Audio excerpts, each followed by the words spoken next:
I was angry for years. I was angry at the doctors because I felt like they minimized the whole situation. Yeah. I was angry at God for letting it happen. I was angry at my then husband for not feeling like he understood my grief. And I was so afraid all the time, and they were valid fears, just like it is for people with Lyme, afraid that he would fall asleep and have a seizure from a low blood sugar or never wake up again. Or never wake up. Yeah. Yeah. And I was afraid when he went off to school, was he going to be safe when other people were taking care of him? And so much sadness that I had to wake him up and pierce his little finger for blood tests and inject him 3 times a day. And my sleep, no sleep for years, many, many, many years. And so then I started with, worsening of my illnesses. And it was when I started working with a therapist around this that I changed in terms of this whole, clinging to fear all the time. And it was a letting go process that I did through imagery, where I actually had this vision of handing him over. And in the image, actually, I had this image of Mother, Father, God. It was a female and a male, and I held my child and I handed him into their hands. And it was facing the fact that there was no way that my worry could keep me from, from him possibly leaving, moving on to, dying. I couldn't control that. And it was in the letting go of him that I let go of that fear. And then I could be way more present with him. I could be a better mother to him because I wasn't, constantly nervous and fearful. And that was life-changing for me. And that's when I really saw the power of imagery, was that experience of letting go at a very deep level. And so that's what inspired me to learn how to do imagery and to start working with people experiencing illness and anxiety and a whole range of issues that is so powerful for any of these challenges. Well, it's very unfortunate that we have to go through these types of things in life, all the drama that can happen and all these upsetting situations, but it can be very enlightening as well. And I think that sometimes when you get sick or you're dealing with children that are sick, it can become a very enlightening situation so that you can actually use your experience to help others. And that seems like that's exactly what you're doing. And I know that there are probably lots of people who are very appreciative of what you're doing. And I am definitely one of those people. Thank you. I want to go back to something that I deal with a lot with the Lyme folks, and it seems like there are a lot of people who have the 3 R's, an emotion that falls in the 3 R's, and the 3 R's are rejection, resentment, and regret. And the reason why I think so many people with Lyme have it, because there are a lot of people who have Lyme who are very, very mad. And unfortunately, I do get, some interesting contacts from people expressing their anger because I don't know that they know any other way to do it. And I feel very sad for people who take their anger out on other people. I have to admit, when I was sick, I had probably internalized some of the rejection, resentment, and regret that I was feeling at that time. I didn't blast other people with it or let anybody even know how upset I was. But I knew it was something that had to be fixed, because what I realized was I spent way too much time being upset about my failures in life and things that I had done wrong and people that I felt had wronged me. And that's why I talk about it a lot in the book. And I realized that even there are people who will even read that book and they'll understand exactly what I'm talking about. And then I get some people that it just goes in one ear out the next, and they're still focused on being angry at somebody. Well, I like to speak about this in terms of an image. So the image would be of a great big iceberg. Okay. At the top of the iceberg is this the nervous energy, the anxious energy, the obsessive thinking. And underneath that is often anger. And then underneath that is fear. And then down deep at the bottom of that iceberg is grief. And I see it as a process of melting into the grief. That is, as long as we're stuck in the angry energy, at some level we feel like we have some control, that the angry energy feels sometimes energizing, and it also keeps us kind of isolated, feeling a little safer. And that I've known with people that it's when we're stuck in the angry energy is because we haven't done the grief work. Because when we do the grief work, when we really, that's what happened with me, as I talked about with my therapist, when we really let ourselves totally feel the loss, there's something that happens inside where there's an ability to receive support that we can't do when we're angry. Yeah, it's true. Because we're pushing away. But when we really open and let ourselves receive support, and I mean, anybody can think about, if they can't remember when they did it, they've had a child in their life who they just kind of held and let the child cry.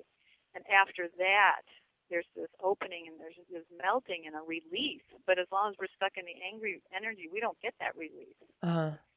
So I think doing that grief work is really, really important. And, having the support to to go through it, and then to be able to receive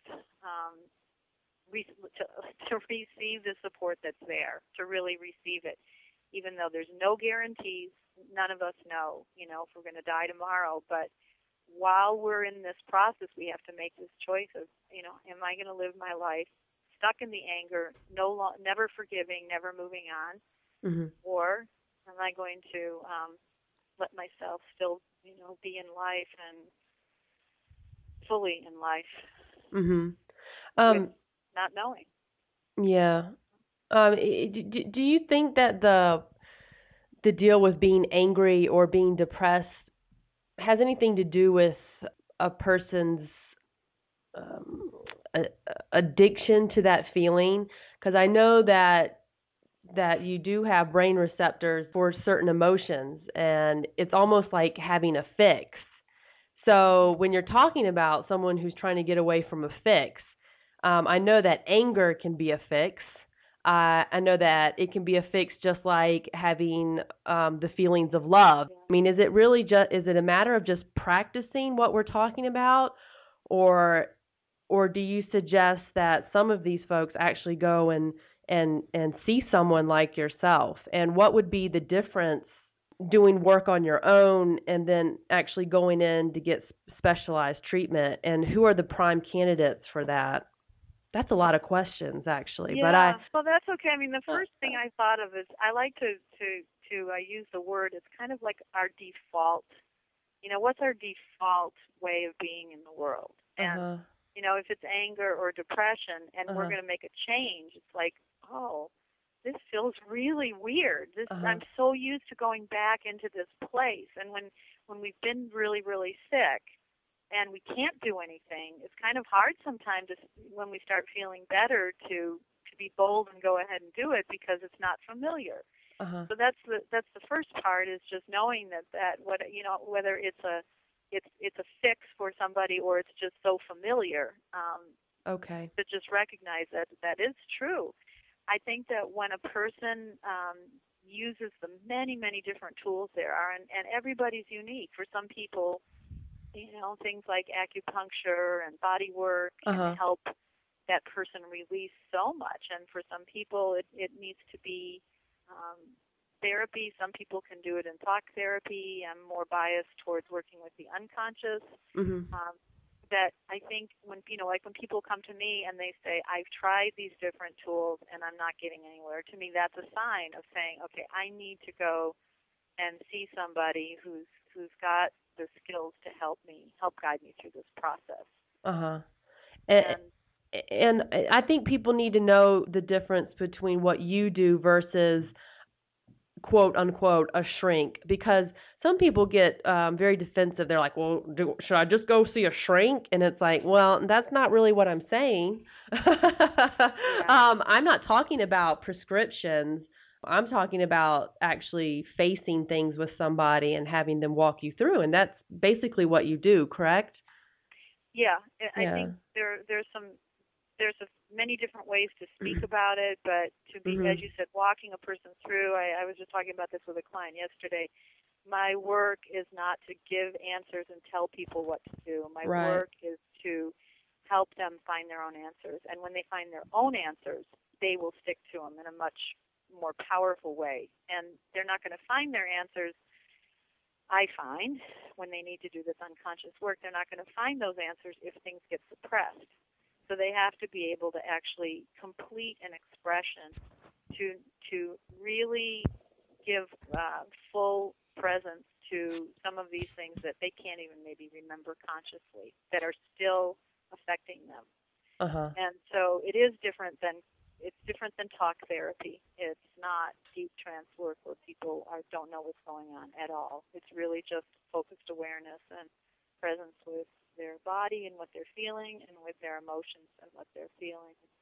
Often people be afraid of it, and then they do it, and they're like, oh, okay.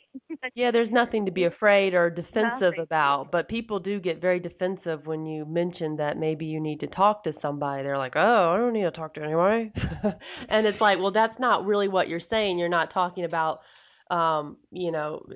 being prescribed something and being poked and prodded. I mean, you're basically just helping people see the desired outcome and working through the blocks that are needed to be resolved so that they can actually move through, right? That is perfectly said. That's exactly right. It's working through the blocks and being able to use the power of their unconscious to look into the future and to reinforce where they want to go. Right. And it's constant. There's always things that need to be fixed for everybody. I mean, including myself. And I could probably use a little bit of your work within the next couple of months for new things that come about. And it goes back to my whole feelings about getting well. To be able to get well and to stay well are two different things. And when you're talking about wanting to stay well, you do need to work on things. And there's a little bit of a humble aspect there that comes into play. And even if someone feels that that they don't have any hope and that there's no chance for them, they need to know that there are plenty of people out there who are working hard and making things happen, and that they themselves can be one of those people if they want that for themselves. Yeah. There's definitely the tools out there, and you're definitely one of the instrumental tools in the toolbox for sure. Well, yeah, and what you said about hope, I mean, that's the key.